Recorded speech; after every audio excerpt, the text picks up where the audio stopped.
going, Brea, a career high tonight, one game after you had set your previous career high. Just what was working for you? And, do you feel maybe kind of like the underrated member of the starting five since maybe people don't talk about you as much?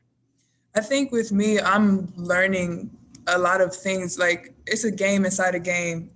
We hear that from coach all the time. So with me, I was in my own head. I would say it was more of a mental thing, and I think for myself, like it's easy to score when you're doing defensive things, little things, rebound and put back. So you don't got to score off of one-on-ones and moves and stuff. You just get it as easy as you can.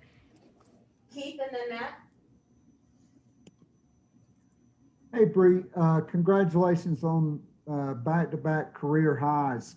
Talk to us about just how your confidence has grown over these last two games. And I think you had your best game ever from the free throw line tonight, 5 for 6. You were kind of struggling early in the year. Is it just, like you said, getting out of your head and, hitting the threes as well? It just seems like you really got it going on all three levels right now.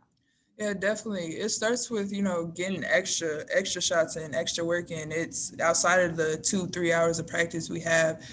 So that's really what it is. And, you just tell yourself, like, you're here for a reason. You're not here just to, stand out here and, look pretty. Like, you're here for a reason. So you just got to find that reason. And with me it starts on defense. I work my way from defense. I gain my confidence from defense, steals, rebounds and stuff. And that just builds on that.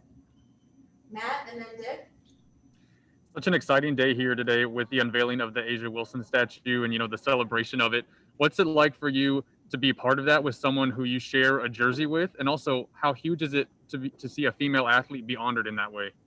I think just, getting to know her like before college, met her at the Jordan Brand game, you just knowing her character. She's such a great person, such a caring person. And just to see her career, like I was watching her way before I even thought about what college I was going to. So just to see her make it from that point on until now, like it's just amazing. And just hearing her speech, how far she's come and, she put a lot of work. She sacrificed a lot of things, so did her parents. And, it's inspiring and motivating.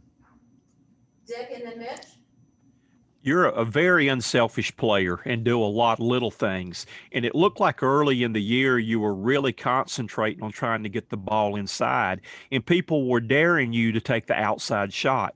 Are you looking more now for the three and feel a little bit more confident taking that shot? I think definitely with me, sometimes you have to, bite the bullet. Yeah, they're sagging, but it'll come back to you. If you're meant to take that shot, it's going to come back to you. So I look to get my shots off a ball movement, hit it inside, kick it back out, like things like that. So, definitely clock comes into play too. You're not going to take a shot when it's like 20 seconds on the clock. So, all those things come into play, and it sets me up for even better shot or a better look than I had before. Mitch, and then we'll close it out with David. Brea, obviously you had a career high tonight and you've been putting the ball in the bucket lately, but they don't ask you to do that every night. How much pride do you take in your role, which is being a lockdown defender and just, filling in where they need you to, being the glue person?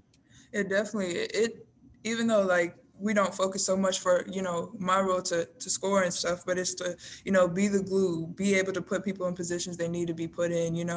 If their best player is getting off, okay, now it's my turn to, shut that down. So it's things like that. And I like having that role because, I don't have to be a captain, to be a leader. It's that right there that makes me able to lead. And the last question to David. Brea, you kind of just mentioned it, but how exciting is it for you to get to guard, to be asked to guard Chelsea Dungy? I think you switched over and she immediately missed her next 4 shots. It's definitely, to me, it's exciting. Like, I take pride in my defense, I don't nobody likes being scored on. So, I mean, definitely just being switched on her is like, okay, now it's my time. Like, no more easy buckets, make it hard on her. Like, if she makes a shot, make it hard for her to make that shot. So, that's the things that's going through my head. Thank you, Brea.